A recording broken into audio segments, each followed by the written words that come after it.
Víctimas de homicidio. Un resto inexplorado. Una perspectiva de la perspectiva.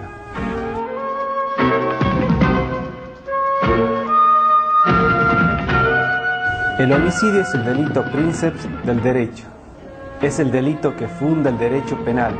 Es su base y su modelo prototípico. Pierre Legendre marcó con mucha efectividad que el homicidio ataca la construcción misma de la razón, ese pasaje al acto irrepresentable por la palabra que es la muerte del otro. Es un llamado enfático a que se constituya el derecho penal. De esta manera, el dispositivo jurídico es un intento racional de moderar y regular el impacto del acto irrepresentable por la palabra. Esta pequeña investigación se adentra en lo fallido de este intento de la humanidad. Los años transcurridos desde 1989, cuando se explayó Legendre, nos permiten plantear que existe una perspectiva de esta perspectiva.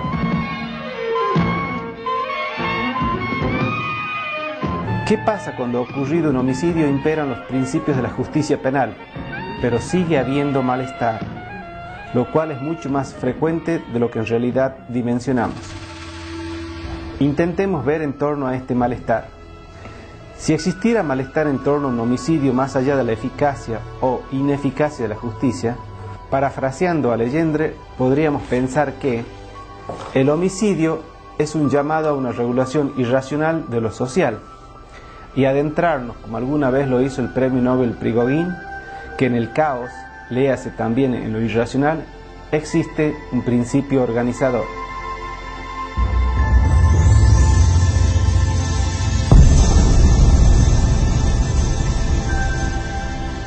Las víctimas de homicidio viven una situación de muchísimo dolor y odio por la muerte del ser querido, y a la vez se deben enfrentar con un resto que no puede ser abarcado por las estrategias desplegadas por el dispositivo jurídico.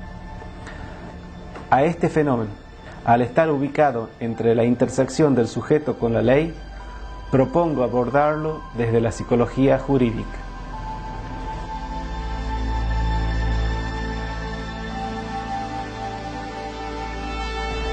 La víctima de homicidio.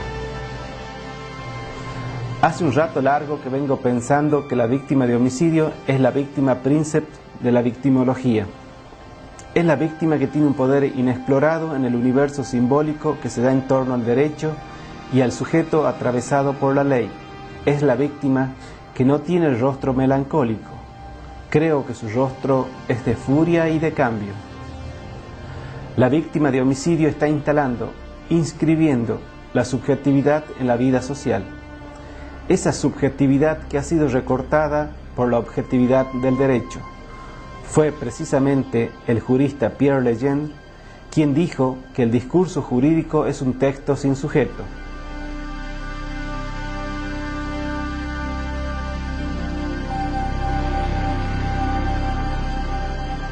Pues precisamente la víctima de homicidio viene a denunciar que si el discurso jurídico no reconoce la magnitud de la dimensión subjetiva, la víctima de homicidio está dispuesta a instalar esa subjetividad que ha sido recortada e ignorada. Esa inscripción de la subjetividad de la víctima en el lazo social da cuenta de puntos de cambio que desde el orden interno del discurso jurídico no podrían generarse. Lo que se conoce y sabe. Esta nueva era que se está instalando entre nosotros nos convoca a revisar los conceptos que nos constituyen. Así tenemos la definición de víctima, la clásica, a la que con un pequeño margen de error la mayoría acepta.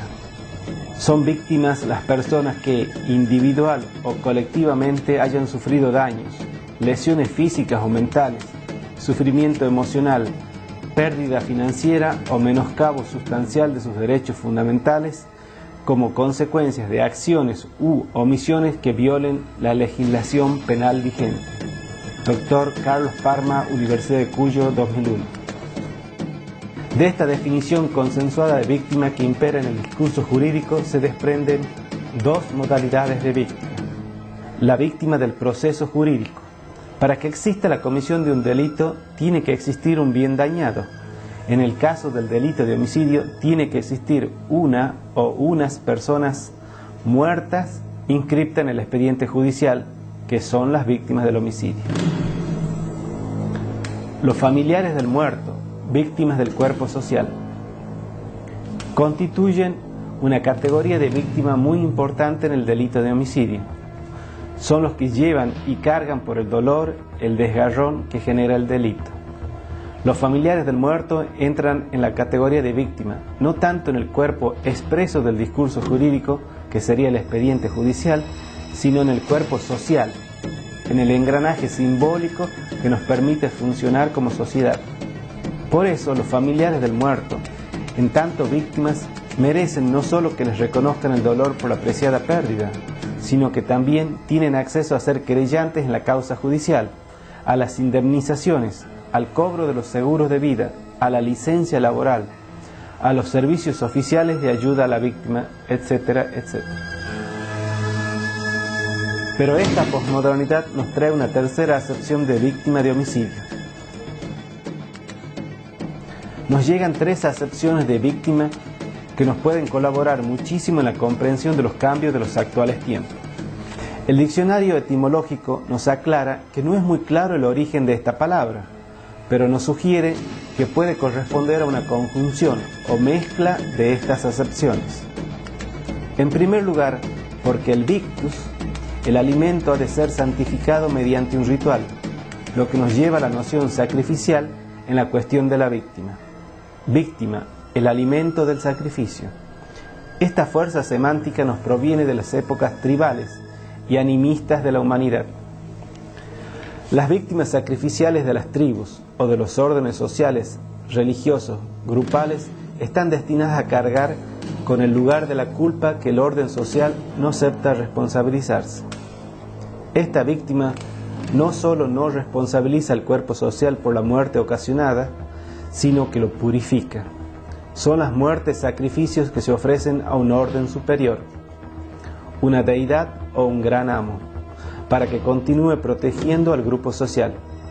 Esta víctima está destinada y concebida a que cargue con todas las culpas de la tribu. Esta línea semántica de la víctima es su roce con el orden místico-religioso de la humanidad. Este manejo de la culpa, por favor, reténganlo, no es solo propio de aquellos tiempos lejanos. La segunda y tercera acepción, vieo, atado, inmovilizado, vincere, vencer, vencido, ya tienen raíces filosóficas más cercanas a nuestra era y es más occidentalizada. Como muy bien argumentan Platón y Aristóteles, el vencido siempre es culpable y como tal merece ser tratado y maltratado. Es culpable de no haber sabido defender su libertad. Cuando existía la esclavitud, perder la libertad se consideraba como perder la vida. Por eso, para defender la libertad arriesgaban la vida. Y por eso equiparaban la situación del que había perdido la libertad a la del que había perdido la vida. No tenía derechos, era una víctima no sacrificada.